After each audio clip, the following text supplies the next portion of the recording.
पार्थाय प्रतिबोधितां भगवता नारायणेन स्वयं व्यासेन ग्रथितां पुराणमुनिना मध्ये महाभारतम् अद्वैतामृतवर्षिणीं भगवतीम् अष्टादशाध्यायिनीम् अम्ब त्वामनुसन्दधामि भगवद्गीते भवद्वेषिणीम् प्रपन्नपारिजाताय स्तोत्रवेत्रैकपाणये ज्ञानमुद्राय कृष्णाय गीतामृतदुहे नमः। सद्गुरु प्रपन्नपारिजाताय स्तोत्रवेत्रैकपाणये ज्ञानमुद्राय कृष्णाय गीतामृतदुहे नमः। सद्गुरुं सच्चिदानन्दं केवलं करुणाकरं ज्ञानयोगेश्वरं वन्दे ज्ञानदेवं पुनः पुनः। आपला 8वा अध्याय चालू आहे, त्याच्यातले 4 श्लोक झालेले आहेत. आता आपण 5व्या श्लोकापाशी आलेले आहोत. अंतकालेच मामेव स्मरण मुक्त्वा कलेवरम यः प्रयाति समद्भावम याति नास्त्यत्र संशयः. इथे अंतकालेच मामेव, आणि आता हे वरचं मला अधियज्ञ म्हणून तू जाणून घेतलंस की तुझ्या अंतःकरणात असणारा मी तो तुला सर्व प्रकाराने प्रेरणा देतो. तुझं सर्व काही मीच आहे, तू म्हणजेच मी आहे, आणि तुझ्याकडून हे सगळं करून घेणारा सुद्धा मीच आहे. आणि त्यामुळे माझं जे अधियज्ञ हे स्वरूप आहे ते एकदा जाणलंस की आता तुला कळेल की अंतकालेच मामेव स्मरण मुक्त्वा कलेवरम यः प्रयाति समद्भावम याति नास्त्यत्र संशयः. यहा जो अर्धा भाग जो पुढचा आहे त्याच्यामधला जो आणि जो अंतकाळी मामेव स्मरम म्हणजे माझंच स्मरण करतो, कलेवरम मुक्त्वा देह सोडत असताना ज्याला माझंच स्मरण राहतं, जो माझ्याच भानात राहतो, प्रयाती समद्भावम तो म्हणाले प्रयाती यः प्रयाती, प्रयाती म्हणजे जात असताना, प्रकर्षेण याती एकच क्रियापद 2 प्रकारांनी ह्या श्लोकात वापरलेलं आहे. इथे यः प्रयाती समद्भावम याती, तो माझ्या भावाला येऊन पोचतो.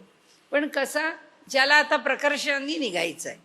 आता जीवनात देह असताना व्यापार नाही आहे करायचा, देह असताना कर्म नाही आहे करायचं. आता तो जे कर्म करणार आहे किंवा आता त्याची जी हालचाल आहे ती हालचाल कशाच्या पातळीवरची आहे? प्रयाती प्रकर्षेण याती. तो आता निघाला, ते सगळं टाकलं त्यांनी. लौकिक जे स्थूल जगत आहे त्या स्थूल जगताचा त्याग करून तो निघालेला आहे, म्हणून तो प्रयाती शब्द आहे किंवा ते क्रियापद वापरलं आहे. समद्भावम याती, तो माझ्या भावाला माझ्या स्वरूपाला येऊन पोचतो. नास्ति अत्र संशय, म्हणजे ह्याच्यामध्ये माझ्या अंतःकरणात बिलकुल संशय नाही, म्हणजे याविषयी मला बिलकुल संशय वाटत नाही. हे असंच घडणार, हे असंच घडेल, हे याची मला खात्री आहे. म्हणजे भगवंत सांगतो हे गणितच असं आहे की जो अंतकाली माझं स्मरण करतो त्याला मी प्राप्त होतो. तो जो देह सोडून येतो तो मलाच येऊन मिळतो, माझ्याच स्वरूपाला येऊन मिळतो. जे आताची सांगितले होते अगा अधियज्ञ म्हणितला जयाते, ते आधीची तया माते जाणोनी अंती. ते जे आताची सांगितले होते, आत्ता वरच्या श्लोकात मी आपल्याला जे सांगितलं आहे, अगा अधियज्ञ म्हणितला जयाते, ज्याला आम्ही अधियज्ञ असं म्हटलेलं आहे, जे आधीची तया माते म्हणाले जाणोनी अंती, जे आधीची तया माते म्हणजे जे मला सुरुवातीपासूनच जाणोनी अंती, म्हणजे आयुष्यभर जे मला जाणण्याचा प्रयत्न करतात, आयुष्यभर जे मला स्मरतात, आयुष्यभर जे माझा विचार करतात, तेच अंतकाळी माझ्याविषयी विचार करू शकतात, माझं स्मरण करू शकतात, माझ्यामध्ये आपलं चित्त ठेवू शकतात. काय शब्द आपण वापरू त्याप्रमाणे, जाणोनी अंती, जाणीवपूर्वक मला जाणून ते माझ्यापर्यंत पोचतात. ते देह झोळ ऐसे मानुनी, मराठीत आपण झोल म्हणतो, काहीतरी झोल आहे, तर झोल खोटं काहीतरी गडबड आहे. तर तसं इथे ते देह झोळ ऐसे हिंदी शब्द आहे, मराठीमध्ये आलेला आहे, हिंदीमध्ये म्हटलं जाते वहा कुछ झोल है, म्हणजे काहीतरी गडबड आहे, काहीतरी खोटं आहे. तर त्याचा मराठीकरण आहे आणि त्या काळी पुष्कळ हिंदी शब्द मराठीत आलेले आहेत. त्यामुळे हा जो झोळ शब्द आहे, ते देह झोळ ऐसे मानुनी, हा देह खोटा आहे, झोळ म्हणजे खोटा, हा देह खोटा आहे असं मानून, मिथ्या आहे, क्षणभंगूर आहे, त्या शाश्वत नाही, त्याच्यापासून चिर काही अपेक्षणं शक्य नाही. काय शब्द आपण ज्या तऱ्हेने त्याचा अर्थ लावून घेऊ त्या पद्धतीने त्यांनी इथे वर्णन केलं आहे. आणि ते म्हणाले की ऐसे मानुनी ठेले आपण पे आपणची होऊनी. त्यामुळे त्यांनी काय केलं, ते स्वतःच्या ठिकाणी होऊन राहिले, म्हणजे ह्या देहात राहून या देहाच्या विवंचना नाही करत राहिले, या देहात राहून या देहाविषयी चिंता नाही करत राहिले. या देहात राहून त्यांनी काय केलं की माझं मूळ स्वरूप काय आहे, मी कशाशी जोडलेलं राहावं, मी कशाशी जोडून माझा व्यापार करावा. की जसं प्रत्येकाचं स्वभाव आहे, प्रत्येकाची एक प्रकृती आहे, तर आपल्या आपल्या प्रकृतीप्रमाणे मनुष्य त्या पद्धतीने आपल्या जीवनाकडे पाहत असतो. की ज्याला प्रपंचामध्ये अधिक रस आहे, जो भौतिक जीवनाकडे अधिक आकर्षित आहे, तो आपला देह, आपल्या भोवतीचे आपले नातेवाईक, आपली मुलं बाळं, संसार, प्रपंच, आपली मित्र मंडळी, समाज, या सगळ्या पातळीवरती खूप उत्सुक असतो. आणि तो ती सगळी कर्तव्य म्हणून करत नाही, तो जीव टाकून प्रत्येकामध्ये आसक्त होऊन, मग ती माणसं मला आकर्षित कशी होतील, ती माणसं माझी कशी होतील, त्यांना माझ्याविषयी प्रेम कसं वाढेल, ह्या सगळ्या स्पर्धा आहेत. जगामधल्या तू मी मधल्या स्पर्धा आहेत की आपण सगळ्यांना अधिक आवडलं पाहिजे, आपल्या आवडीची माणसं अधिक आपल्याशी जोडलेली राहिली पाहिजेत. मग यातून त्यांची आसक्ती जी आहे, हा जो पॉझेसिव्हनेस आहे, हल्ली व्यवहारात आपण शब्द वापरत होतो की ती स्त्री, तो मनुष्य कोण असेल ज्याच्याबद्दल बोलायचं, अधिक पॉझेसिव्ह आहे. पॉझेसिव्ह नाही, लौकिक जीवनाविषयीची जी आसक्ती आहे, त्या आसक्तीमधून निर्माण होणाऱ्या गोष्टी आहेत की मनुष्याला असं वाटतं, अरे हा मनुष्याला मी माझा म्हटलंय ना, मग आता यांनी आणखीन कोणाच्या, असं थोडंच आहे. मनुष्य जरी आपल्याशी अधिक निगडीत असला तरी तो मनुष्य अनेक ठिकाणी जोडलेला असू शकतो, जोडला जाऊ शकतो. आणि त्यामुळे इथे त्यांनी म्हटलं आहे की जो माणूस आपण आपल्या ठिकाणी राहतो, म्हणजे सगळे व्यापार व्यवहार तो थांबवतो का, नाही थांबवत. त्या व्यापार व्यवहारात त्याला रुची नसते का, रुची असते की नाही माहीत नाही, पण कर्तव्यनिष्ठा नक्की असते. तो कर्तव्यनिष्ठ नक्की असतो, तो आपली आपली कर्तव्य यथासांग यथायोग्य तो पार पाडत असतो. आणि आपली कर्तव्य पार पाडत असताना तो कधी त्याच्यामध्ये आसक्त मनुष्य काय काटेकोरपणे करील, त्याहीपेक्षा अधिक काटेकोरपणाने तो आपलं जीवन किंवा आपली कर्तव्य करणं किंवा त्याच्याविषयी जागरूक राहणं, सावध राहणं, हे त्याच्या स्वभावाचं अंग होतं. आता ह्या ठिकाणी जगाचा व्यवहार त्यांनी जिथल्या तिथे ठेवलेला आहे, पण आपल्यापुरता तो ह्या जगाच्या व्यवहारात कुठे नाही आहे. म्हणजे जसं आपल्या व्यवहारामध्ये सुद्धा किंवा आपल्या जीवनामध्ये सुद्धा आपण आपलं एक काहीतरी हिशोब गणित असतं. आता जो आध्यात्मिक पातळीवरती काही विचार करणारा मनुष्य असतो, तो म्हणतो माझ्या केंद्रस्थानी कोण आहे, माझे सद्गुरू तरी आहेत, नाहीतर माझी इष्टदेवता तरी आहे की जिची मी उपासना करते किंवा करतो. आता ती देवता केंद्रस्थानी आहे, त्याच्या भोवती असणारं जे पहिलं वर्तुळ आहे, कारण केंद्र सिद्ध व्हायला पहिलं वर्तुळ आलं, कारण आपण त्याला केंद्रस्थानी मानलं, त्यामुळे पहिल्या वर्तुळावर आपण आहोत. म्हणजे जो कोण तो पुरुष आहे, साधू आहे, साधक आहे, अभ्यासक आहे, तो पहिल्या वर्तुळावर आहे. तो पहिल्या वर्तुळावरचा जो साधक आहे किंवा जो जो काही त्या देवतेची आराधना करणार आहे, तो म्हणतो माझ्या वर्तुळावर कोणीच नाही आहे. आतमध्ये केंद्रात देव आणि ह्या पहिल्या वर्तुळावर मी. माझ्या वर्तुळावर माझी कितीही जवळची प्रिय माणसं असली तरी या वर्तुळावर कोणी नाही. मी आणि परमात्मा हे नातं इथे आहे. त्याच्या पुढच्या वर्तुळावर मग माझ्या घरातली, माझी मुलं, माझी बाळं, माझं काय जवळचं आहे. एक एक एक एक वर्तुळ मग लांब लांब लांब जातं. मग जसं आपण आपल्या व्यवहारामध्ये एखाद्या माणसाला कुणी म्हटलं कसे काढ, नाही ठीक आहे, पण आपण एका अंतराने राहावं हे बरं. आता कोण माणसं अंतर ठेवून ठेवायची आहेत, कोण माणसं जवळ घ्यायची आहेत, कोण माणसं अधिक जवळ येतात, हे सगळे जे हिशोब आहेत त्याची वर्तुळं ठरलेली आहेत. तर आपले जे संबंध असतात, हितसंबंध, नातेसंबंध, त्या सगळ्यांना एकेका पायरीवर, एकेका वर्तुळावर, एकेका अंतरावर मनुष्य म्हणतोच ना, ही माझी जरा जवळची नातेवाईक. म्हणजे लग्नाचा आहेर करायचा तर यांना असा करायला लागेल, त्याच्या पुढची ही कॅटेगरी आहे, त्याच्या पुढचा हा वर्ग आहे की ज्यांना हे अशा प्रकारचं आम्हाला आहेर उपचार, त्यांच्यापाशीचे संबंध, बोलावणी. तसं आहे हे सगळे व्यवहार त्याचे ठरलेले असतात. तो ह्या कोणत्याच व्यवहारामध्ये कमी जास्त करत नाही. काय योग्य काय अयोग्य, किती जवळ किती लांब, या सगळ्याविषयी तो सजग आहे. आणि तरीसुद्धा तो यात कुठे गुंतलेला नाही आहे, तो यात कुठे अडकलेला नाही आहे. तो कुठे आहे ते म्हणतात आपल्या ठिकाणी आपण स्थिर बसलेला आहे. कसं आहे, आपण पे आपणची होऊनी जैसा मठ गगना भरुनी गगनीची असे. म्हणाले कसा राहतो तो आपल्या ठिकाणी जसा आहे तसा. तो ज्या मूळ रूपात आहे त्या मूळ रूपामध्ये, त्या मूळ रूपालाच जाणत आपलं जे रूप. आता असं आहे, प्रत्येकाला काही फार ब्रह्मज्ञान झालेलं असेल असं नाही, पण ज्या ज्ञानाच्या पातळीवर असेल त्या ज्ञानाच्या पातळीवर त्याचा विवेक जागृत असेल की नाही. इथे मी एवढं आसक्त होण्याचं कारण नाही, इथे मी फार पुढे जाण्याचं कारण नाही, इथे मला ह्यात गुंतण्याचं कारण नाही. काय जे प्रसंग असतील त्याप्रमाणे तो त्याचे निर्णय घेऊन ठेवेल की या ठिकाणी आता येईल प्रसंग वादाचा, येईल प्रसंग दुःखाचा, ठीक आहे येऊ दे, काही बिघडत नाही. त्याची मानसिक तयारी आहे. मग असं का, असं नकोच होतं व्हायला, तसं नकोच घडायला, मग आपण काय करू, या भानगडीत तो पडणार नाही. तो म्हणेल जे व्हायचं असेल ते होईल, जे घडायचं असेल ते घडेल, आपण बघत राहणे. याच्यापेक्षा त्यात फारसं पडण्यासारखं कारण नाही आहे.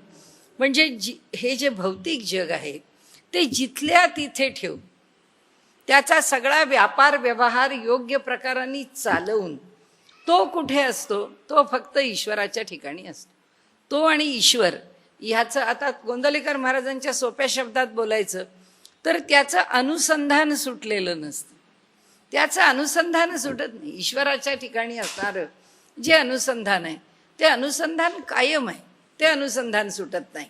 तसं त्यांनी म्हटलंय की कसं, त्याला दृष्टांत दिलाय की मठ आहे, मठ म्हणजे खोली, जैसा मठ गगना भरुनी. आता ही एक सभागृह आहे. हे सभागृह कशाने भरलंय, अगदी इथलेच शब्द घेऊ. जैसा मठ, जैसे सभागृह, गगनी भरुनी. यात काय भरलंय, आकाश, कारण पोकळी आहे त्यामुळे ह्याच्यात भरलेला आकाश आहे. गगनीची असे, आणि तो आहे कुठे मठ, या पोकळीतच आहे. म्हणजे बांधलाय कशाच्या पोकळीत, आकाशाच्या. आपण जेव्हा एखादी जागा घ्यायला जातो तेव्हा वास्तविक पाहता आपण काय घेतो, आपण मर्यादित केलेली आकाशाची पोकळी घेतो. म्हणजे आपण म्हणतो आम्ही घर बांधलं, आता आम्ही घरात राहायला जातोय. आम्ही जिथे राहतो ते बांधलेलं नसतं आणि जे बांधतो त्याच्यामध्ये राहत नसतो, कारण भिंती बांधतो. आम्ही काही भिंतीत राहत नाही, आम्ही छत टाकतो, आम्ही काही छतात राहत नाही. आम्ही त्या भिंतींनी छतानी ज्या अवकाशाला सीमित केलं आहे त्या अवकाशात राहतो. आणि हे अवकाश म्हणजे घर आहे असं आपल्याला वाटत नाही, आपण बांधतो ते घर आहे असं वाटतं. मग त्याचा रंग काय, मग त्याचं फॉल्स रूफिंग काय, मग ते सगळं एक एक एक एक जे आहे ज्याच्याकरता हे सगळं सजवलं आहे ते त्याचं जे मोठेपण आहे ते आपल्या दृष्टीने घर आहे. आता इथे म्हणतात हा जो मठ आहे, हा मठ म्हणजे काय, गगनच आहे. घर म्हणजे काय, आकाशच आहे. घर म्हणजे काय आहे, ते म्हणाले एक आकाशच आहे, फक्त त्या आकाशाला त्या भिंतींनी सीमित केलेलं आहे. आता म्हणाले त्या राहतो कुठे आम्ही, खरं म्हणजे आकाशात. आता आकाशात राहायला फक्त ऊन वाऱ्यापासून आम्हाला संरक्षण पाहिजे, एवढी खरी त्याच्या भोवतीच्या बंदिस्ततेची आवश्यकता. पण आता तसं नाही होत, मनुष्य त्यात रमतो. मनुष्य ते घर किती चांगलं, किती सुंदर, कसं त्या बांधण्यामध्ये त्याच्या कल्पना, त्याचं ऐश्वर्य, त्याची आवड आणि त्याचा उपभोग सगळंच आहे. या वैदिक परंपरेने सांगितलं आहे की ईश्वराने आपल्याला जे दिलं आहे त्याचा त्या प्रमाणात आपण उपभोग घेतलाच पाहिजे. आपण उपभोग घ्यायचाच आहे, जे देवानी दिलं आहे. कुणाला नाडून दुबाडून नाही घेता उपयोगी, पण जे मिळालेलं आहे, जितकं मिळालेलं आहे तितका त्याचा घ्यावा ना उपभोग. आता फक्त प्रश्न इतकाच आहे की मनुष्य आपल्या उपभोगात रमत नाही, तो दुसऱ्याच्या पेक्षा माझा कसा अधिक आहे या स्पर्धेत रमतो. त्यामुळे त्या उपभोगाचा आनंद जातो, त्या स्पर्धेच्या आनंदात उतरतो. जो स्पर्धेच्या आनंदात उतरत नाही, जो स्वतःच्या इच्छेने स्वांत सुखाय प्रत्येक गोष्ट करतो की माझ्या सुखाचं आहे, मला घर असं पाहिजे, मला अशा घरात राहण्याची इच्छा आहे, म्हणून मी घर बांधलं, म्हणून मी असं घर बांधलं, असं घर बांधणं माझी इच्छा होती, मला असं वाटत होतं हे असं केव्हा तरी बांधलं घर तर असं छान बांधावं, बांधलं. पण ते त्या स्पर्धेकरता मी बांधलं असं घर कोणी नाही बांधलं, मी केली अशी कल्पना कोणी नाही, हे केलं हे आपल्या घरी पहिल्यांदाच झालं, ही जी धारणा आहे इथे त्याची आसक्ती आहे. तर ते म्हणतात की हा कशातच आसक्त होत नाही. आता मठाचं उदाहरण आलं म्हणून मठाची आसक्ती बघितली आपण. इथे जैसा मठ गगना भरुनी, हा जो मठ आहे, ही जी खोली आहे ही आकाशाला भरून राहते, म्हणजे ती त्या आकाशाला भरून टाकते, त्या आकाशाला बंदिस्त करते, आपल्या ठिकाणी आत ठेवते. गगनीची असे, पण तो राहतो कुठे, त्या गगनामध्येच राहतो. आणि ते मठ म्हणजे काय असतो, आकाशच असतं. मठ म्हणजे दुसरं काय आहे, दुसरं काही नसतं. मठ म्हणजे ते आकाशच आहे. ये प्रतीतीची या माझं घरी, तया निश्चयाची ओवरी, आली म्हणून बाहेरी नव्हेची से. म्हणाले इथे ये प्रतीतीची या माझं घरी, प्रचितीचं माझं घर. प्रतीती म्हणजे अनुभव, अनुभव अनुभूती, पारमार्थिक अनुभवात. आता ही अनुभूती आहे तिच्या माझघरात. म्हणजे आपण पूर्वीच्या वाड्यांमध्ये जसं पहिल्यांदा मनुष्य यायचा, बाहेरच्या ओटीवरून माझघरात आला, आता इथे माझघरात आला, त्या माझघरातून पुढे काय आहे, तया निश्चयाची ओवरी. आता माझघर कशाचं आहे, प्रत्यक्ष अनुभवाचं माझघर आहे. प्रतीतीची या माझघरी, त्या प्रतीतीच्या त्या अनुभवाच्या माझघरामध्ये तो आला. त्या म्हणजे राहतोय कुठे, सारखाच त्या प्रचितीच्या माझघरात आहे. त्या प्रचितीच्या माझघरात तो थांबलाय का, नाही म्हणाले. तो गेलाय कुठे, तर तया निश्चयाची ओवरी. निश्चय, त्याचा निश्चय दृढ झालेला आहे, त्याच्या मनामध्ये ठाम विचार निर्माण झालेला आहे, किंवा त्यांनी आपला एक निष्कर्ष काढलेला आहे, आणि त्या निष्कर्षाप्रत तो कसा आहे, स्थिर आहे. आणि त्या निष्कर्षाप्रमाणे तया निश्चयाची, त्या ठिकाणी ठाम, त्या निश्चयाच्या ठिकाणी, त्या विचाराच्या ठिकाणी, त्या अनुभवाच्या ठिकाणी, प्रचितीच्या ठिकाणी तो कसा आहे, ठाम आहे. ती निश्चयाची ओवरी, ती ओवरी खोली आहे. आता त्या ओऱ्यासुद्धा खऱ्या म्हणजे मोकळ्या आहेत. म्हणजे पूर्वीच्या पद्धतीप्रमाणे कुठल्याही मंदिरामध्ये, कुठल्याही घरामध्ये, कुठल्या मोठ्या वाड्यामध्ये, घरामध्येच पुष्कळ 5-25 लोक जर कामाला ठेवून त्या वाड्याची सगळी व्यवस्था पाहावी लागत असेल, तर त्या नोकरचाकरांना राहण्याकरता ओऱ्या बांधलेल्या असत. किंवा मोठं मंदिर असलं तर मोठ्या मंदिरामध्ये उतार करू असं पूर्वी म्हणायचे, की एक दिवस उतरायचं, एक रात्र थांबायचं. मग काय, एका बाजूला नुसतं मोकळं असे की जिथे ओऱ्या नसत, एका बाजूला भिंती घालून ओऱ्या केलेल्या असत. त्याला दरवाजे असत असं सुद्धा नाही, फक्त एक आडोसा निर्माण होतो आणि थोडा एक बंदिस्तपणा येतो. ही जी ओवरी आहे, मी त्यांनी शब्द वापरला आहे तसा, या निश्चयाची ओवरी, अशा प्रकारे एक खोली बांधली. किंवा ओवरी हा शब्द आणखीन व्यापकपणाने वापरला तर घराकरता वापरला आहे, पण असं इतका कुठे आपल्याला सर्रास वापरलेला दिसत नाही. तुकाराम महाराजांनी जिथे विठोबा रुक्माईच्या मंदिरी आहे, मूर्ती आहेत, त्या भागाला त्यांनी त्यांच्या घराला आनंद ओवरी असं म्हटलं, वर्णन त्यांनी केलं की ही आनंदाची ओवरी आहे, हे आनंदाचं स्थान आहे, ही आनंदाची खोली आहे, हे आनंदाचं घर आहे, म्हणून ती आनंद ओवरी आहे.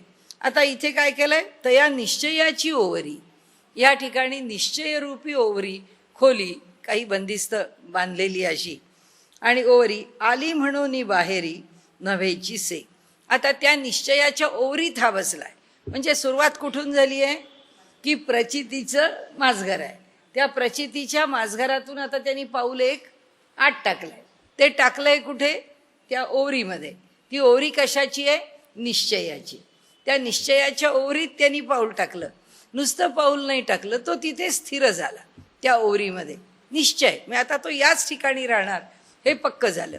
आता तिथे काय झालं, आली म्हणून बाहेरी, बाहेरी सोडून द्या, आली म्हणून त्या खोलीत त्याला झोप आली. आली म्हणून बाहेरी नव्हेची से, त्या खोलीत गेल्यानंतर तो आता झोप आली असा अर्थ लावताना इथे लावलाय. तर झोप आली असंच म्हणायचं आपल्याला काही कारण नाही आहे. आपण असं म्हणू शकतो, त्या ओरीत राहिल्यानंतर आली म्हणून बाहेरी, त्या ठिकाणी आली काय, एक तो निश्चय आहे त्याचा, आणि त्या निश्चयामुळे तो तिथे जो निवास करून आहे त्या निवासामध्ये काय झालेलं आहे की जी अनुभूती आली आहे त्या अनुभूतीच्या ठिकाणी तो इतका रममाण झाला आहे. कारण आता झोपणे, आता ज्याला ब्रह्मज्ञान झालेलं आहे त्याच्याकरता यस्य जागर्ती संयमी, की रात्रीच्या वेळी जागा कोण, जो संयमी आहे, जो आत्मज्ञानी आहे तो जागाच आहे. त्यामुळे त्याच्या दृष्टीने मावळवीत विश्वाभासू नवल उदेला चंडांशू, एकदा ज्ञानसूर्य उगवला की त्या ठिकाणी पुन्हा रात्र नाही राहील. आता अविद्येची रात्र संपली, त्यामुळे हा दृष्टांत ते किती घेतील माहिती नाही, पण आपल्यापुरता मनाला जास्त बरं वाटेल तर असं बरं वाटेल. तया निश्चयाची ओवरी आली म्हणून, त्या ठिकाणी ती प्रचिती जी आहे ती प्रचिती आलेलीच आहे. त्या प्रचितीची आता निश्चिती झाली आहे. म्हणजे प्रचितीला आता कोळे पण राहिलं नाही आहे, ती हुकमी हमखास, ती परिपक्व, त्याला मॅच्युरिटी आली आहे, ती परिपक्व झाली आहे. म्हणजे ती अनुभूती कशी आहे की ती यावी याच्याकरता एका विशिष्ट आसनामध्ये एका विशिष्ट स्थितीमध्ये बसलं की थोड्या वेळाने ती एकाग्रता आली. मग एकाग्रता आल्यानंतर त्या अनुभवाशी एकरूप होणं आलं. आता म्हणाले ती स्थिती नाही राहिली. आता डोळे उघडे आहेत का डोळे मिटले आहेत याच्यावरती अवलंबूनच नाही आहे, अनुभव कायमच आहे. आणि म्हणून ती कायम अनुभवाची स्थिती आली. ते सहज, ज्याला सहजपण म्हटलेलं आहे की ते सहजपण त्या अनुभवाला आलाय. आणि म्हणून काय झालं म्हणाले, आली म्हणून. आता इथे आपण स्वल्पविराम केला. बाहेरी नव्हेची से, से म्हणजे आठवण. म्हणून आता बाहेरची आठवणच शिल्लक राहिली नाही. मग तो सहज सारखा कुठे आहे, तर सतत ईश्वराच्या स्मरणात आहे. मग तो प्रपंच करत असो किंवा प्रपंच करत नसो, पण त्याच्या अंतःकरणामध्ये स्मरण मात्र ईश्वराचंच आहे. प्रपंच करत असो किंवा नसो का,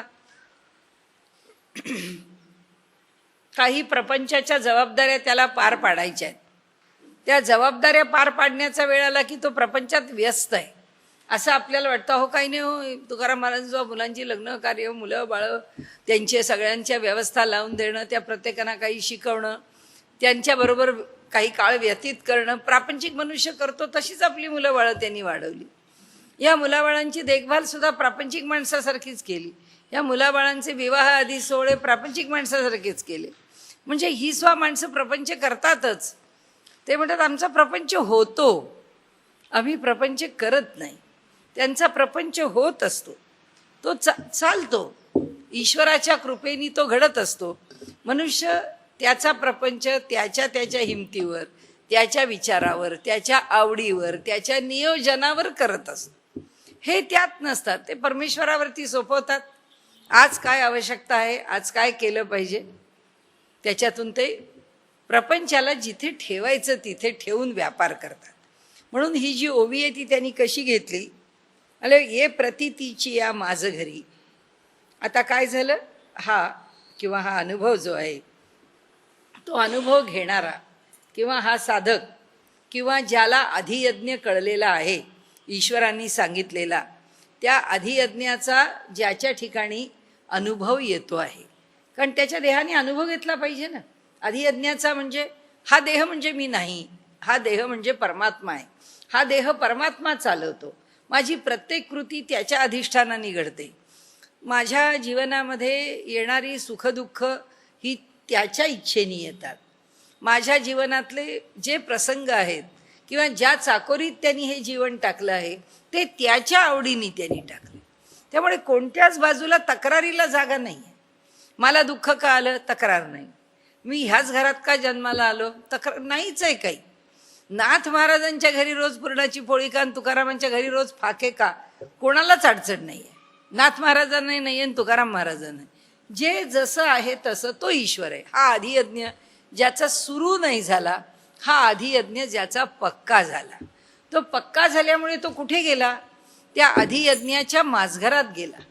म्हणजे तो आता दारातून पाहत नाहीये, तो आता महाद्वारातून आत आलाय. महाद्वारातून आत कुठे आला, त्या माझघरामध्ये आला. तो माझघरात थांबला का, नाही. त्या माझघरामध्ये त्यांनी हा जो अनुभव आहे त्या अनुभवाच्या माझघरातून तो आणखीन स्थिर झाला. कुठे झाला, त्या ओवरीमध्ये गेला, एका खोलीमध्ये गेला. कशाची खोली आहे ती, निश्चयाची. तो जो निश्चय आहे तो कायम आहे. तो जो निश्चय आहे तो आता ढळणार नाही, बदलणार नाही. तो एखाद्या सह्याद्रीच्या कड्यासारखा अगदी कायम ठाम कणखर असा तो निश्चय झालाय. आणि आता या निश्चयात काही बदल होणं शक्य नाही आहे. अशा निश्चयाच्या ओवरीमध्ये आता काय झालेलं आहे, आली म्हणोनी अनुभूती आली. त्या असं मी अर्थ इथे त्यांनी झोप आली असा लावलाय. मला तो विशेष, कारण झोप म्हणजे सुषुप्ती जरी घेतली तरी सुद्धा अनुभवाला अज्ञान आहे, इथे सज्ञान आहे. हा जो अनुभव आहे, जेव्हा अनुभव येतो, समाधीचा अनुभव जेव्हा येत असतो, तो अनुभव येताना अनुभव घेणारा भानावर असतो. अनुभव घेणारा आपण रोज सुषुप्तीत अनुभवच घेतो. आपल्याला कुठे भान आहे, मी म्हणजे देह आहे असं तेव्हा वाटतं, मी म्हणजे मन आहे असं वाटतं, मी म्हणजे प्राण आहे असं वाटतं, मी म्हणजे हातपाय आहे असं वाटतं, मी म्हणजे विचार आहे असं काही वाटत नाही. स्वप्नावस्था जोपर्यंत आहे तोपर्यंत वाटतं. स्वप्नावस्थेला ओलांडून आपण पलीकडे गेलो की यातलं आपल्याला काही वाटत नाही. त्याच्या पलीकडे गेल्यानंतर आपल्याला गाढ झोप लागली आहे. तोच काळ आनंदाचा आहे. दुसऱ्या दिवशी उठल्यावर म्हणतो काय काल रात्रभर जागलो, काल रात्रभर काम करावं लागलं, आज बेचैन आहे, आज झोपेशिवाय काही खरं नाही, आजची रात्र झोपली की एकदा उद्याचा दिवस बरा उजाडेल. याचा अर्थ त्या झोपेतलं आम्हाला काहीतरी आवश्यक आहे. त्या झोपेतलं काय आवश्यक आहे, स्वप्न आवश्यक आहे नाही, स्वप्न बिलकुल आवश्यक नाही. त्या झोपेतली जी गाढ झोप आहे, ती गाढ झोप आमच्या शरीर मन मेंदू सगळ्यांना आम्हाला विश्राम देणारी आहे. आपण आत्तापर्यंत अनेक वेळा म्हटलं की ह्या प्राणालाच फक्त विश्राम नाही आहे. भगवंताचा निष्काम कर्मयोग ह्या देहामध्ये कोणी आचरत असेल तर तो प्राण, त्याचा निष्काम कर्मयोग आहे. पहिल्या श्वासाबरोबर बिचारा आमच्या देहात आलेला आहे आणि शेवटचा आम्ही श्वास टाकू तोपर्यंत त्याला क्षणाची फुरसत नाही. त्याला एकच काम आहे की जिथे आपण राहायला आलोय ह्या देहाला सारखं तंदुरुस्त ठेवायचं, त्याच्या मूळ स्थितीला आणायचं. हा उन्हाळ्याचे दिवस आहेत तरी यांनी पुष्कळ तिखट खाल्लंय, याची ॲसिडिटी वाढली आहे, कमी केली पाहिजे. उन्हाळ्याचे दिवस आहेत तरी उन्हातनं फिरलाय, गार आईस्क्रीम खाल्लंय, रस्त्यावर कुठेही पाणी प्यायलाय, त्याला त्रास होतोय, ह्याला पुन्हा तंदुरुस्त केलं पाहिजे. तंदुरुस्त करतो कोण, तंदुरुस्त करतो प्राण. देहामध्ये जी क्षमता आहे त्या क्षमतेच्या पातळीवर त्याला जास्तीत जास्त देहाला तंदुरुस्त ठेवायचं काम प्राण करत असतो. त्या औषधांना योग्य प्रकारे त्या शरीरामध्ये उपयुक्त ठरवून घेऊन ती औषधं त्याला लागू पडणे, त्या औषधाचे त्याला फायदे होणे, हे काम कोण करतो, प्राण करतो. असं आपल्याला त्याच्यात जायचं नाही. पण त्या झोपेमध्ये येणारा जो अनुभव आहे त्या अनुभवात अज्ञान आहे, कारण आम्हाला कळत नाही. झोपेतनं उठल्यावर आम्ही म्हणतो की वा काय छान झोप लागली, खूप बरं वाटलं, ताजंतवानं वाटलं, अगदी सगळा शीण गेला, सगळं बोलतो केव्हा, झोपेतनं उठल्यावर. म्हणजे ज्यावेळी अनुभव घेत असतो त्यावेळी आम्ही अज्ञानात असतो. त्यावेळी आम्हाला अनुभव नाही, आम्हाला कळत नाही. आता इथे ते काय म्हणतात, माझं घरामध्ये गेल्यावर आली होती. ती जी आली ती अनुभूती अशी आली होती की त्या अनुभूतीमध्ये रमल्यामुळे बाहेरची से राहिली नाही, बाहेरची आठवण शिल्लकच राहिली नाही. म्हणजे आपल्या ठिकाणी, म्हणजे उपनिषदांचे शब्द कोणते, आत्मक्रीड, आपल्या आत्म्याच्या ठिकाणी क्रीडा करणारा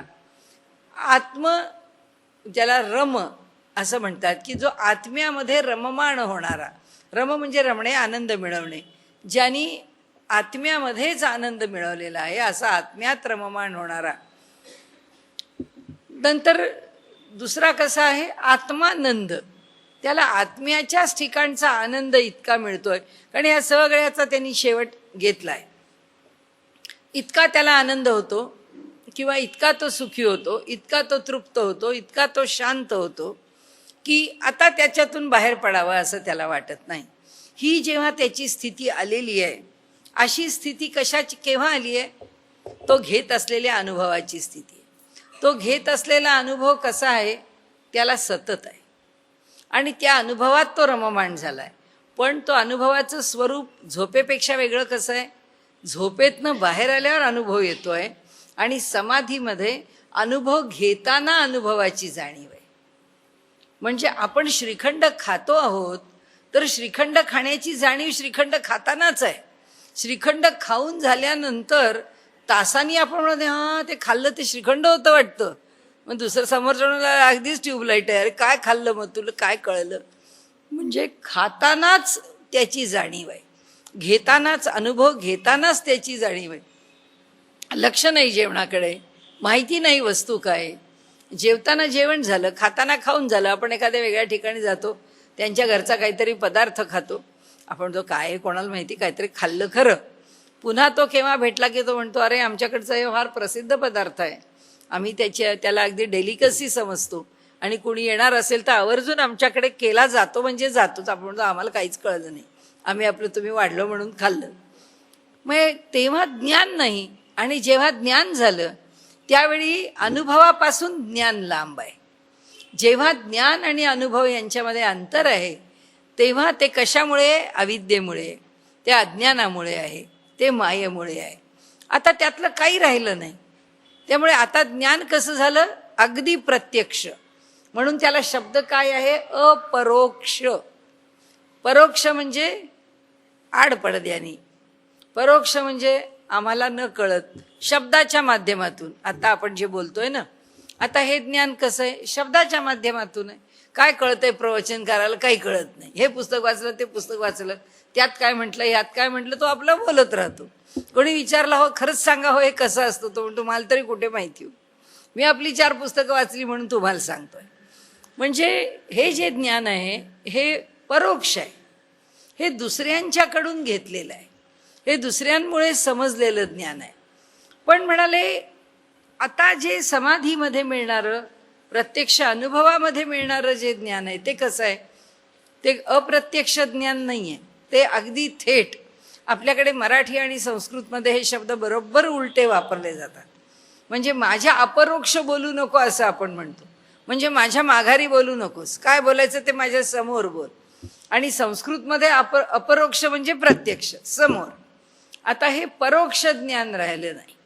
परोक्ष प्रिया देवाः असं उपनिषदांनी म्हटलंय. परोक्ष प्रिया देवाः म्हणजे काय, देवतांची स्तुती अशी सरळ सरळ केलेली त्यांना आवडत नाही.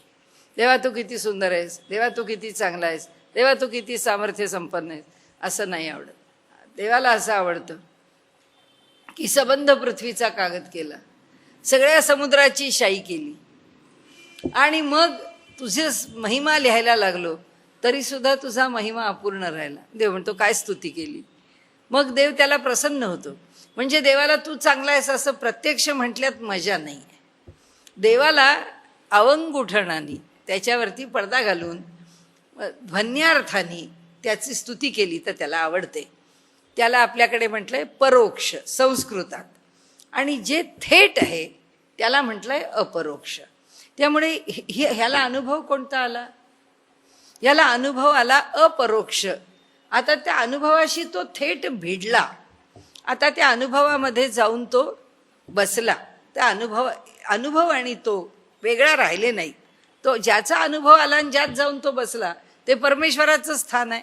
त्याच्यापेक्षा तो वेगळा नाही राहिला. इतका थेट अनुभव त्यांनी घेतला की आता परमात्मा आणि तो यात काही भेद राहिला नाही. आली म्हणोनी म्हणजे काय? ही अनुभूती आली म्हणोनी. ह्या अनुभूतीचं स्वरूप काय आहे? अपरोक्ष. त्याला अपरोक्ष अनुभूती आली म्हणोनी बाहेरी नव्हेची से. त्याला ह्या बाहेरच्या जगाचं प्रपंचाचं भान काहीच शिल्लक उरलं नाही. ऐसे सबाह्य ऐक्य संचले. अशा प्रकारे बाहेरही परमात्माच आहे, त्याच्या अंतरंगातही परमात्माच आहे. म्हणजे त्याची दृष्टी जिथे पडते आहे ती बाहेरच्या वस्तूवर नाही पडत आहे. तो बाहेरचं जग पाहत असताना सुद्धा परमात्म्यालाच पाहतो आणि अंतरंगामध्ये सुद्धा परमात्माच भरून राहिलेला आहे. अशा प्रकारे सबाह्य ऐक्य संचले. आत आणि बाहेर दोन्ही ठिकाणी ऐक्यच शिल्लक आहे, ऐक्यच अनुभवाला येतं आहे. मीची होऊनी असता रचिले. म्हणाले तो आणि मी एकच आहोत ही अनुभूती आली. बाहेरी भूतांची पाचही खवले. आता याच्या देहावरती आणि बाहेरच्या जगावरती, आता केवळ एक व्यष्टीवर नाही, केवळ एक याच्या देहावर नाही, तर सगळ्या ह्या सृष्टीवरती भूतांची खवलं आहेतच. म्हणजे पृथ्वी, आप, तेज, वायू आणि आकाश, ह्या पाचही महाभूतांनी हे सगळं जग भरलेलं आहे. ह्याचाही देह भरलाय. आता काय म्हणाले की हे बाहेरचं जग बघताना त्या पाचही महाभूतांचे खवले खाली पडले. त्याच्याकरता आता काय झालं इथे? हे ऐक्य संचल्यानंतर बाहेरी भूतांची पाचही खवले नेणताची पडिली. म्हणजे त्याला त्याची जाणीव पण नाही आहे. काय सुंदर ओवी रचली आहे त्यांनी, माऊलींनी. माऊली म्हणतात की आत आणि बाहेर तो एकट्या ब्रह्माचा अनुभव घेतो. म्हणजे काय घेतो?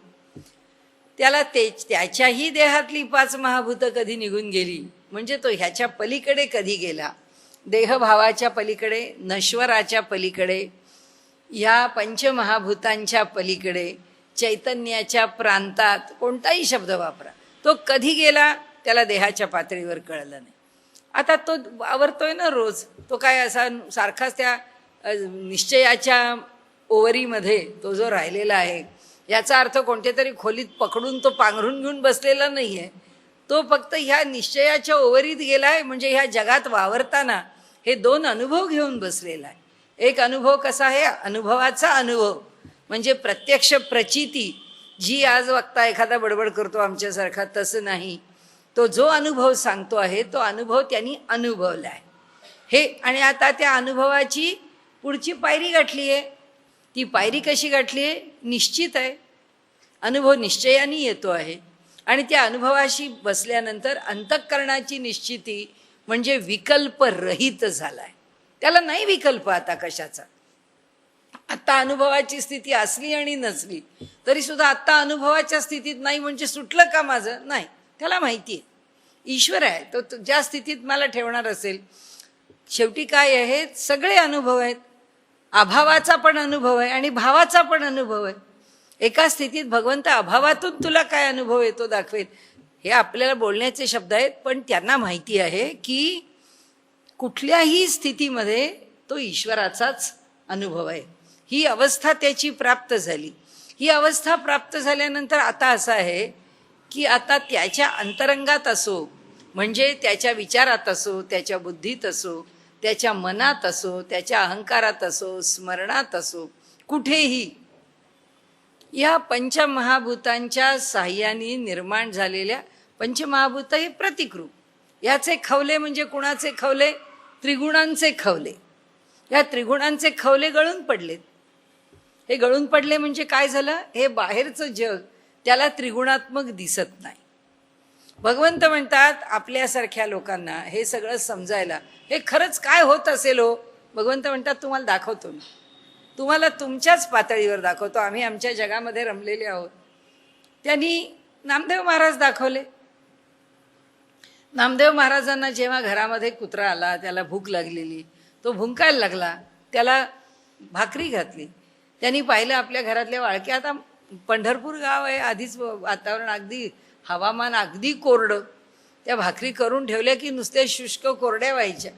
त्यातनं ती शिळी पाकी भाकरी, म्हणजे ती अति कोरडी झालेली वाळलेली भाकरी त्या कुत्र्याला टाकली घरी कोणीतरी.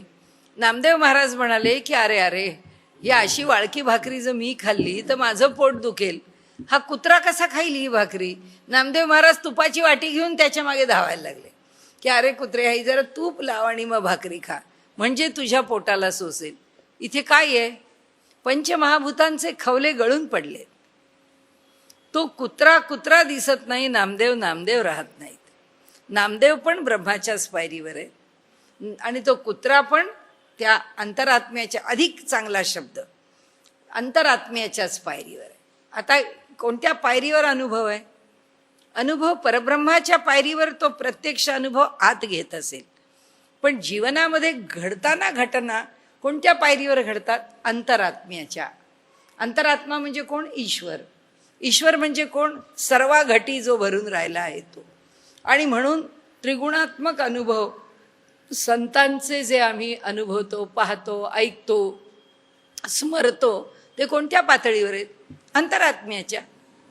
सगळा हा खेळ अंतरात्मा करतो. आणि जेव्हा तो एका स्थानावर बसून त्याचा अनुभव घेतो किंवा तो त्याच्या ठिकाणी वैयक्तिक अनुभव घेतो, तो अनुभव कोणाचा? परब्रह्माचा. कारण त्या ठिकाणी अंतरात्म्याला खेळ करायचं कारण नाही आहे. अंतरात्मा खाली राहतो. या पंचमहाभूतामध्ये भरून राहिलेला अंतरात्मा आहे. आणि हा अनुभव कोणता घेतो? हाच पंचमहाभूतात, याच देहात, याच पंचमहाभूतात्मक देहांना पाहून, पण त्या देहांवरती त्याला पंचमहाभूत अडकवत नाहीत. स्वतःच्या ठिकाणी पण पंचमहाभूत अडकवत. या सगळ्यातून सगळे मुक्त आहेत. आणि म्हणून इथेच असताना तो कशाचा अनुभव घेतो? आत्मानुभव घेतो, आत्मानंद घेतो, तो आत्मक्रीड होतो. तो आपल्या ठिकाणी रमतो, त्याला आपल्या ठिकाणी आनंद मिळतो. आता ते सांगताहेत की अशा प्रकारचा आनंद जो त्याला मिळतो या स्थितीमध्ये, बाहेरी भूतांची पाचही खवले नेणताची पडिली, त्याला त्याची जाणीव पण नाही आहे की ही खवलं पडली, म्हणजे यांना हे एक एक पाश बंद आहेत, ते सुटत गेले आणि ते मी पाहत गेलो, त्यांना माहीत पण नाही का? कारण ते त्या स्तरावर पोचलेच आहेत. त्या स्तरावर जाऊनच ते अनुभव घेत आहेत. आणि म्हणून ते म्हणतात की, म्हणजे माऊली म्हणते की नेणीवेणीच पडलेत. याच्यामध्ये काय आहे? म्हणून आपण म्हणतो की अनुभव कसा यावा लागतो, आसक्ती कशी सुटावी लागते. म्हणाले मोह कसा गळून जावा लागतो. तो सहज सुटला पाहिजे, तो सहज विरघळून गेला पाहिजे, तो सहज आमच्यापासून दूर गेला पाहिजे. आता सोडली, आपण कोणी म्हणतो नाही फार मला गोड आवडतं, साखरच सोडली. सोडली म्हणजे आतून गोडाची आवड सुटली पाहिजे ना. गोडाची आवड आतनं सुटली पाहिजे. आम्ही सोडता कामा नये, ते सुटलं पाहिजे. तर इथे त्यांनी सांगितलंय की त्याच्या जाणीवेच्या पलीकडे ते केव्हाच सुटलंय. हा जे पाहतो आहे ते हे जग पाहतच नाही आहे, हे परब्रह्मच पाहतोय. जागृती पुसे सुषुप्तीसी, कवण बोलले अंगणासी. खूप छान अभंग आहे ज्ञानदेवांचा. म्हणाले जागृतीने सुषुप्तीला विचारलं की बाई ग, ह्या अंगणामध्ये कुणाचं बोलणं ऐकू आलं? कोण बोललं ह्या अंगणामध्ये? तर त्या सुषुप्तीने सांगितलं की बाई, वृंदावनी वेणू. तो ह्या जगाला काय केलं त्यांनी? हे आवारू, हे जग काय झालं त्याच्याकरता? आवार बनलं. आवार खोली, सीमित. ह्या जगाची सीमा आखली. ते कसं दिसलं हे महत्वाचं. वृंदावन म्हणजे ते मथुरा वृंदावन झालं. त्या कृष्णाच्या वृंदावनामध्ये तो कृष्ण मुरली वाजवतोय. कुठे? या जगाच्या अंगणामध्ये. माऊली म्हणतात हा अनुभव आहे की ह्या जगाच्या अंगणामध्ये, हे अंगण कशाचं आहे? ह्या जगाचं. हे जग काय आहे? वृंदावन. या वृंदावनामध्ये त्याचा वेणुनाद, त्या कृष्णाची मूर्ती. म्हणजे थोडक्यात काय हे माऊली म्हणतात ते की सर्वदूर या सबंध जगामध्ये काय भरून राहिलंय? एक भगवंत. या सबंध जगात आहे काय? ह्या संबंध जगात असणारी वस्तू एकटी एक आहे, ती म्हणजे परमात्मा. आता तुम्ही त्याला विठ्ठल म्हणा, त्याला कृष्ण म्हणा. ते म्हणाले ह्या जगाच्या सगळ्या मर्यादा कशा सुटल्या, साधनेनी सुटल्या काही माहीत नाही म्हणाले, आपोआप गळून पडल्या, आपोआप गळून पडल्या त्या मर्यादा. आपण पुढे जाऊया. नेणताची पडिली उभया उभे, हे पण ओवी फार छान आहे. उभया उभे पण नाही जयाचे, मा पडिली या गहन कवण तयाचे. उभया म्हणजे कसा शब्द, एका शब्दावर कोटी केली. उभया उभय पण नाही जयाचे. उभया उभा राहिलाय, कुठे उभा राहिलाय? या जगामध्ये उभा राहिलाय म्हणजे जन्माला आलाय, या जगाच्या व्यवहारामध्ये पडलाय. आता ह्या जगाच्या व्यवहारात उभा राहिला म्हणजे या जगाच्या व्यवहारात जन्माला आला आणि तो या जगातले आपल्या देहाचे व्यापार करू लागला. म्हणून हा कसा आहे तर हा या ठिकाणी उभया, उभा असलेला. उभया उभे पण नाही जयाचे, त्याला मी उभा आहे याचीच जाणीव नाही आहे. म्हणजे या जगामध्ये मी व्यवहार करतोय, व्यापार करतोय, माझे पैसे आहेत, या पैशाचं काय होईल? आता हे फिक्स डिपॉझिटची मॅच्युरिटी येऊन झाले 15 दिवस, एवढी मोठी रक्कम आहे, वेळेवर नाही गुंतवली की महिन्याभराचं व्याज गेलं, अरे अरे अरे माझं नुकसान झालं. म्हणाले या जगात तो उभाच नाही आहे. या जगात माझा पैसा, माझी वस्तू, माझं घर, या कशाविषयी त्याला जाणीवच नाही आहे. तो या सर्व जाणीवांच्या पलीकडे आहे. तो जेव्हा या सर्व जाणीवांच्या पलीकडे गेलेला आहे त्यावेळी ते म्हणतात जगात जन्माला येऊन जगाच्या व्यापारामध्ये पडून सुद्धा ज्याला या व्यापाराची जाणीव नाही, मग पडिली या गहन कवण तयाचे, मग तो मृत्यूच्या रूपाने जेव्हा आडवा पडेल त्याला त्या मृत्यूचं काय आहे? जर त्याला इथे जगात जगण्याचंच काही कौतुक नाही आहे तर त्याला मृत्यूचं काय भय आहे? म्हणजे या जगात कशाचीच आसक्ती त्याला वाटली नाही. ह्या जगामध्ये त्यांनी जे जीवन व्यतीत केलं त्या जीवनाच्या विषयी कोणतंच आकर्षण त्याला नाही, तर त्याला मृत्यूचा जाच काच भय त्याला कशा करता? म्हणाले मा पडियला गहन कवण तयाचे, म्हणून प्रतितीची ये पोटीचे पाणी न हाले. म्हणून ते म्हणतात त्याला जी प्रचिती आलेली आहे त्या प्रचितीच्या पोटातलं पाणी हलत नाही. आपण जसं आपल्या गाडीचं कौतुक करताना सांगतो आपली गाडी इतकी सुंदर आहे, अहो केवढ्याही वेगाने गाडी जाऊ दे, रस्ते कितीही खराब असू देत, तुमच्या पोटातलं पाणी हलणार नाही. म्हणजे काय, तुम्ही जसे आहात तसे आहात. तसं तो म्हणतो जीवन जगताना अडचणी आल्या का, संकट आली का, प्रतिकूलता आली का, त्याला काही फरक पडत नाही. आता मृत्यू आला का, बरं ठीक आहे मृत्यू आला असेल चला, म्हणजे तोही त्याला काही फरक पडणारा विषय नाही. म्हणजे त्यांनी सांगितलं हो त्याची प्रचिती इतकी पक्की आहे, त्याचा अनुभव इतका पक्का आहे की त्या अनुभवाच्या निश्चयाच्या ओवरी, ती निश्चयाची ओरी आहे, तो इतका पक्का आहे की त्याच्या पोटातलं पाणी हलत नाही म्हणजे प्रचितीच्या पोटातलं पाणी हलत नाही. प्रचितीच्या पोटातलं पाणी हलत नाही म्हणजे प्रचिती कधी त्याच्यापासून दूर होतच नाही. तो अखंड आत्मानुभवात आहे, तो अखंड आत्मा नंदात आहे. पोटीचे पाणी न हले ते ऐक्याची आहे ओतली. ते कसे आहेत? जणू काही सामरस्य, जणू काही ऐक्य, जणू काही एकरूपता, ही सगळी ओतली म्हणजे रस ओतावा एखाद्या मुशीमध्ये आणि मूर्ती घडावी, तसे त्याचे ओती वैते की नित्यतेची या हृदयी घातिली. का म्हणाले? म्हणजे स्वरूप सुखाचा, स्वानंदाचा अनुभव जो आहे तो अनुभव कुठे? त्याच्या हृदयात सातत्याने आहे. तो अनुभव सारखा प्रत्ययाला येतोय, सारखा स्फुरतोय सुद्धा नाही म्हणायचं. ती सतत असणारी त्या आनंदाचं एक प्रवाहीपण आहे. नदी तरी प्रवाहाने वाहते तेव्हा कुठं खाचा खळगे आले की कुठं वेग निर्माण होतो, कुठं संथ होते, कारण तिच्या खालच्या जमिनीवर भूभागावर अवलंबून आहे की ती सपाटीवर जातीये का ती आदळत खाली येते. त्याप्रमाणे खाचा खळगे धोंडे दगड जे येईल त्याप्रमाणे तिच्या पाण्याला वेग येतो. इथं भानगडच नाही आहे, इथे सरळ चाललेलं आहे, अगदी शांत वाहत आहे जल एकाच पद्धतीने.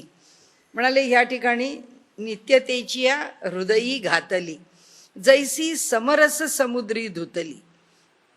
काय केलं म्हणाले की समरस म्हणजे समरसता भगवंताशी एकरूप, जे भगवंताचं त्रिकालाबाधित स्वरूप आहे त्या स्वरूपाच्या मध्ये धुतली. काय धुतलंय हे सगळं वर्णन कोणाचं आहे? अनुभूतीचं.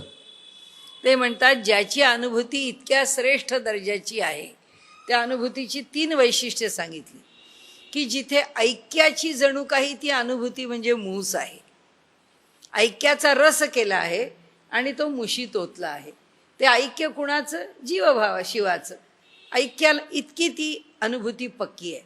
दुसरं त्यांनी काय म्हटलं की नित्य अनुभव, अनुभवात बदल नाही, एकच एक अनुभव नित्यतेने त्याला येतो आहे. ती कुठे घातली? हृदयी घातली. त्याच्या हृदयामध्ये सातत्य त्या अनुभवाचं शिल्लक राहील. तिसरं काय? समरसता. जो त्रिकालाबाधित परमात्मा आहे किंवा जे परमेश्वराचं मूळ रूप आहे, सत्य रूप आहे, सत रूप आहे, त्या रूपाशी काय झालं म्हणाले? समरस समुद्री धुतली. कसा आहे तो? आता उपमा द्यायला व्यापक शब्द कोणता? समुद्र.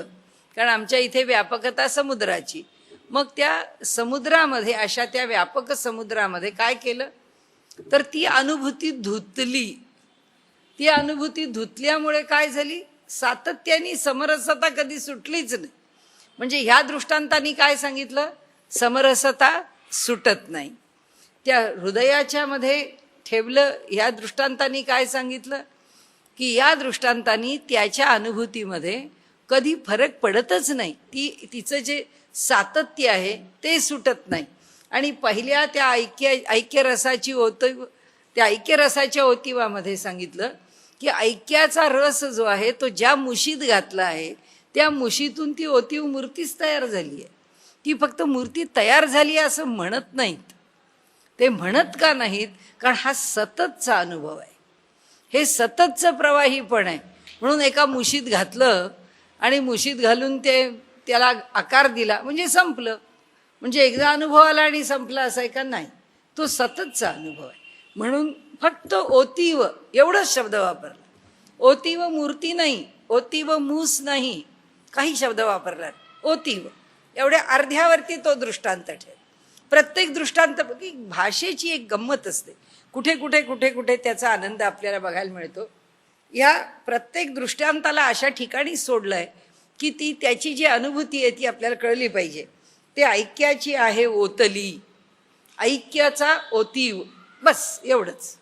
म्हणजे सातत्याने ऐक्याचं ओतीव, रसमयता सांगितली. रसो वै सहा, भक्ती कशी आहे, अनुभव कसा आहे, परमात्मा कसा आहे, ब्रह्म कसं आहे, रसो वै सहा, त्याचं वर्णन, तो रस आहे हा. म्हणून ह्या ऐक्याची जो रस आहे, ऐक्याची आहे ओतिली. ओतिली शब्दावरून त्याची रसमयता सांगितली. पुढचं की नित्यतेची या हृदयी घातिली. जी नित्यता आहे, सातत्य आहे, जे कधीच खंडित होणार नाही, त्याला कुठं टाकलं? हृदयात. काही मागे पुढे टाकलेले नाहीत शब्द, लक्षात घ्या. नित्यतेची या हृदयी म्हणजे नित्यता हे हृदय. आम्ही कुठपर्यंत आहोत? जोपर्यंत हृदयाचं लबडब लबडब चालू आहे तोपर्यंत. जोवर हृदय आहे तोवर नित्य आहे. नाही त्या दिवशी माहीत नाही. त्याला अनियमितता आली की देहाला आलीच अनियमितता. म्हणून नित्यता काय झाली? नित्यतेची या हृदयी. नित्यता हेच जणू काही हृदय. त्या हृदयामध्ये काय घातली? ही अनुभूती. म्हणजे अनुभूती कधी नित्यतेला सोडणारच नाही. पहिल्या ठिकाणी काय सांगितलं? एकरसतेला सोडणारच नाही. इथे सांगितलं नित्यता सोडणार नाही वगैरे शब्द काही वापरले नाही आहेत. हे आपण लावतोय आपल्याला समजून घेण्यापुरतं. त्यांनी एवढंच सांगितलं. अनुभव की अनुभवाचं स्वरूप काय, संपलं. अनुभवाचं त्याला क्रियापद करता असं काही लावलेलं नाही आहे. फक्त मध्ये जे त्याला आपण कर्म म्हणतो ना, ते म्हणजे कर्ता कर्म आणि क्रियापद, त्यातला कर्ताही नाही आणि क्रियापदही नाही, मधलं कर्म. कारण घडलं, संपला विषय. घडतं आहे, संपला. कशा करता? प्रेझेंट कंटिन्युअस टेन्स त्याला कशा करता दे, कोणत्याच काळात त्याला ठेवायचं. कारण ते नित्य आहे, त्याचा अनुभव नित्य आहे, त्याचा अनुभव अखंड आहे, त्याचा अनुभव एकरस आहे. हे जे सगळं त्याचं वर्णन आहे ते सगळं वर्णन ह्याच्यामध्ये घेतलं आहे. शेवटी काय म्हटलं पुन्हा? जैसी समरस समुद्री धुतली रुळेची ना. जसं समरसाच्या समुद्रामध्ये कुणाला धुतलं त्या अनुभूतीला, म्हणजे ती अनुभूती कशी आहे, समरस आहे. त्या ठिकाणी समरस ईश्वराशी पूर्ण एकरूप झालेली आहे. आता त्याच्यात धुतली सामरस्यामध्ये, त्यामुळे काय झालं, रुळेची ना म्हणजे ती डागाळतच नाही, ती मळतच नाही. आता इथे पै अथावी घट बुडाला, अथांग अशा जलामध्ये, त्याला सागर नदी काही म्हटलं नाही, पै अथावी घट बुडाला. आपण अथांग म्हणतो, थावी त्या काळचा शब्द, थाव आपण आत्ता घेतलेला ठाव, त्याचा ठाव लागला म्हणजे तिथपर्यंत पोचू शकलो. थाव म्हणजे पोचू शकणं, अथाव म्हणजे तिथपर्यंत पोचू न शकणं, की कुठे आम्हाला काही थांग पत्ता नाही. आपण जे मराठी शब्द वापरतो ना, तो थांग तिथूनच शब्द आहे. त्याच्यातून काय शब्द झाला, अथांग म्हणजे ज्याचा पत्ता लागत नाही. आणि थांग पत्ता, पत्ता म्हणजे स्थान, शोध. आम्ही त्या थांग म्हणजे त्या विशिष्ट गोष्टीचा शोध लावायला निघालो. आम्हाला मिळाला का, तो हो. थांग पत्ता काही लागला का, आपण म्हणतो हो लागला. कुणी काय म्हणतो, छे त्याचा थांग पत्ताने माग मूस लागला नाही, माग माग काढत जाणे. असेच आमचे जे शब्द आलेले आहेत ना, मोठे मजा आहे त्याच्यामध्ये. तर आता हा कसा आहे, अथांग, ज्याचा थांग लागत नाही, ज्याचा स्थान कळत नाही, असा अथावी घट बुडला. अशा अथांग अशा जलामध्ये घट बुडाला आहे, हा दृष्टांत. पुढं काय, तो आत बाहेरी उदके भरला. तर आता उघडच आहे, इतकं जर पाणी भरलेलं आहे, तसं जर तळाला गेला तरी सुद्धा त्याच्या वरही पाणी आहे, त्याच्या आतही पाणी आहे, आणि तो पाण्यावरच आहे. आणि त्यामुळे तो आत बाहेरी उदके भरला. पाठी दैवगत्या जरी फुटला, समजा मातीचा घट होता आणि समजा दैवानी तो घट फुटला, तरी उदक काय फुटे, तरी पाणी फुटतं का, पाणी जसं आहे तसं आहे. आता पुढे दृष्टांत, ना तरी सर्पे कवच सांडिले, किंवा सापानी आपली कात टाकली आणि नूतन देह धारण केला. सापात काही फरक पडला का, त्या देहाचं कवच टाकून दिलं, संबंध ती कात टाकून दिली, त्यांनी पातळ कात काढून टाकतो, पण तो देह नूतनच झाला, त्याचं नुकसान काहीच झालं नाही. का उबारेनं वस्त्र फेडिले, किंवा म्हणाले भयंकर उकडताय, आज बरं आहे पण म्हणाले भयंकर उकडताय, काय करावं, काय नको वाटतात अगदी अंगावर, पातळ वस्त्र त्यांनी परिधान केली. आता म्हणाले जर आपली चांगली जाड जूड वस्त्र त्यांनी जर टाकून दिली, तर काय म्हणाले, त्याच्या सांगपा काही मोडले अवेवा माझी. म्हणाले जर का वस्त्र बाजूला केली, म्हणाले अंगावरती हे एवढं खोगीर घातलं नाही, अगदी हलक्या वस्त्रात तो राहिला, तर काय त्याची अवयव तुटणार आहे, त्याच्यात काही फरक पडणार आहे. तैसा आकारू हा आहाच भ्रंश आहे. तसा हा जो आकार आहे वरवरचा, तो काय आहे, तो नाशच पावतो. म्हणजे आम्हाला हे आम्हाला शिकवतायत, माऊली शिकवते आम्हाला, भगवंत नाही. भगवंतानी एकच सांगितलं की जन्मभर जो माझं स्मरण ठेवतो तो शेवटी पण ठेवतो, जो शेवटी माझं स्मरण ठेवतो तो मला येऊन पोचतो, एवढं त्यांचं विधान आहे. माऊली सांगते हे इतकं सोपं नाही आहे, इथून तिथं तिथून तिथं. तुम्हाला तिथपर्यंत पोचायचं असेल तर तुम्हाला पहिल्यांदा देहात्मभाव सोडला पाहिजे. मग देहात्मभाव सोडण्याकरता तुम्हाला मी काय समजावून सांगतो, माऊलींचे तर्क आहेत. कोणतंही ज्ञान तर्काशिवाय होत नाही. आणि आपल्याला आवडतं का, त्यांचा ग्रंथ का आवडतो, तर्क फार सुंदर, तर्काची मांडणी फार सुंदर, भाषा फार सुंदर, म्हणून आम्हाला ते आवडतं. आणि आम्ही त्याच्याकरता वेडे होतो, ते पुन्हा पुन्हा ऐकावं असं आम्हाला वाटतं. त्याचं कारणच ते आहे की त्याच्या शेवटी ज्ञान म्हणजे दुसरं काही नाही, एक सुसंगत तर्क असतो आणि ते आपल्याला समजावून सांगतात. भगवंतांनी त्यांच्या शब्दात समजावून सांगितलं, त्याच्यावरती भाष्य करून माऊली आम्हाला समजावून सांगते की बाबा त्यांनी थोडक्यात सांगितलं, तुम्हाला ते कळणार नाही म्हणून आम्ही तुम्हाला समजावतो. आता माऊलींनी अधिकाधिक सोपं करून सांगितलं. एकनाथांना कळलं की हे एवढं माऊलींनी सांगून सुद्धा यांना काही उलगडत नाही, मग आता आणखीन लिहा. एकनाथी भागवत लिहिलं. माऊलींच्या सगळ्या तत्वज्ञानाचा विस्तार त्या ठिकाणी केला आणि त्यांनी सांगितलं नाही, लोकांना कळलं पाहिजे.